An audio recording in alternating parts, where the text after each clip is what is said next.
Opo, good morning mga katape. Dito tayo sa bukid. Nagtotono tayo ng fly ball sa click 125 natin. Okay. Kasi nung sinubukan ko yung 12, pandulo lang meron siya. Hindi totoo yan. Ngayon, sinimulan ko muna sa una. Ang nilagay ko kasi kahapon 910. Okay. Medyo okay naman 910. Ngayon, tatry natin ng 89 mga katape. 89 lang nakalagay dito ngayon. Tapos 1K bot spring. Ano? Oh, maganda ah. Ayos ah. Expansive, man. Google! Wow!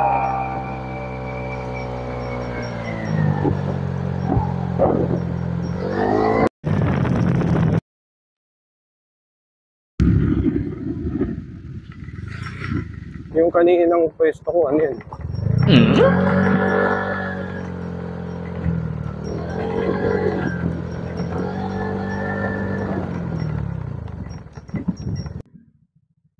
Yan natin mga katabi.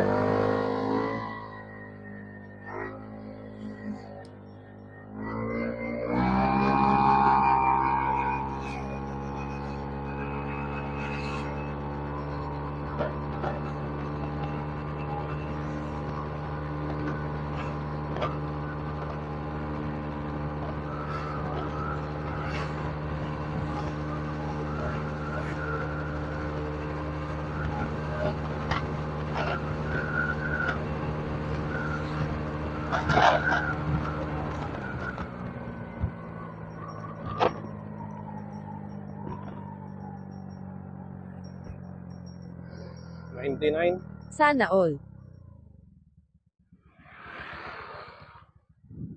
Habol ka pa?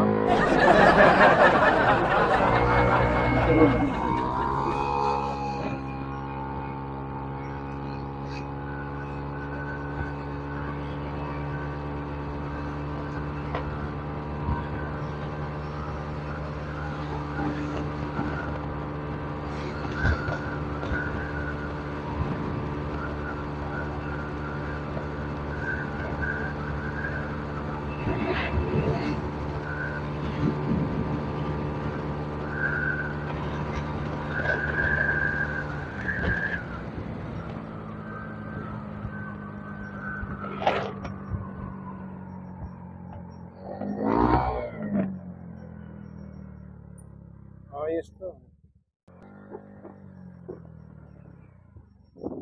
Iba talaga yung iba yung bigat ko mga katabi. Mabigat kasi to. Naka Hindi totoo yan. naka Aerox Max dual shock. Tapos may dala pa ako dito, impact wrench. Another one. Impact wrench. Ang galing! Ang galing! Tapos mga tools. Tapos 100 kilo pa ako. Bola lang yan. Ang sakit. 180 sa huli. 90-80 sa harap. Gulong. Yan. I-stay ko muna siya rito sa 89 mga katabi. Kasi medyo maganda yung hatak niya kaysa sa 910 kahapon. Yung 910 ko, lang siya, 86 lang eh.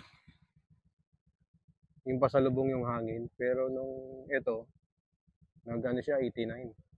So, ibig sabihin, pag magaan, may dudulo. Galing ha? Kasi nung nilalagay ko yung 12, ang tagal.